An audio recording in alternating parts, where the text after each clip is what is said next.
Today I'm going to show you how to use sends and returns in Ableton Live. Very easy. Let's explain this so you finally understand it once and for all. All right. So first of all, what are sends and returns? Like, what are you going to use them for?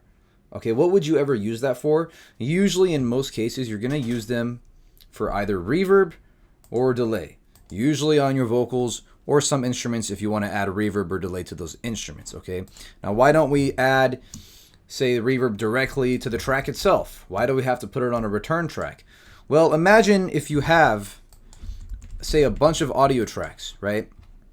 And if you want different audio tracks to perhaps go to different reverbs, or maybe you want to send different amounts, you know, you don't want them to all have the same reverb. Maybe one of them has more, one of them has less. If you want to have that kind of flexibility, then having sends and returns is going to make that possible. And also that way, you wouldn't have to be adding a reverb on every single one of these tracks, which is going to add up CPU power. So instead, you have one return track with one reverb plugin, and you can send as many of your audio tracks or MIDI tracks as you want to this return track. So that is why we do this. Okay, so now let's actually look at it so it makes more sense to you. So as you can see, we have our return track here. It's called reverb and has A in front of it. The next one is B with delay. And as you keep creating more, if you go up here, you hit create, insert return track. Then a new one is created, and as you can see, it says C, right? So each time you create a return track, it's gonna add a letter of the alphabet. So that's how they do it.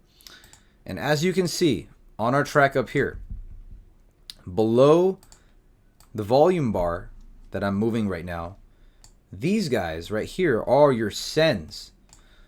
So however much you want to increase here, that's how much is going to send to these return tracks over here, right?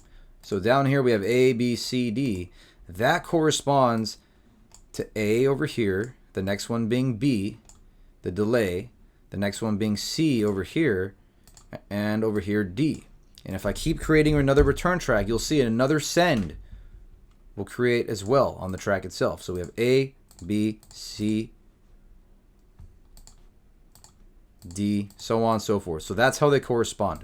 And if you can't see those, make sure that your track, you know, you're extending it so that you can see those things. Maybe your view is like this. So you need to go here where you can extend your track. Hover your mouse at the edge of it. You'll see that little icon. You can extend it. Now you see all the sends. So again, the first one corresponds to return A.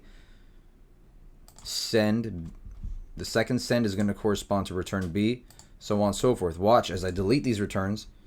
Watch how the sends also disappear. So that's how they correspond, okay? So we have A and B. So now I have this drum loop. This is without anything. And if I want to send that to reverb, I'm simply going to take send A and drag up however much I want send, right? So I can do a lot like this, or I can do less, right? This is the amount that you're sending. And if I want some delay, I'm sending here.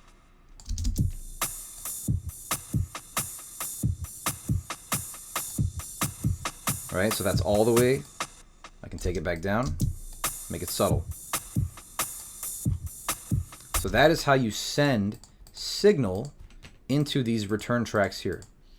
Okay, so this way, if we have a bunch of different tracks, we don't have to keep adding reverb and delay over and over again. We just set it up one time on our return tracks, and now we can send whatever we want to those effects. So that is how you use sends and returns. I hope that helps. I hope I made it simple for you. Please subscribe if you found this helpful. Leave a comment if you have any questions. If you want to see something else, I always take recommendations. And thanks for watching. Don't forget to click that link in the description if you'd like to work with us and directly go more in depth and speed up the learning curve. And yeah, peace.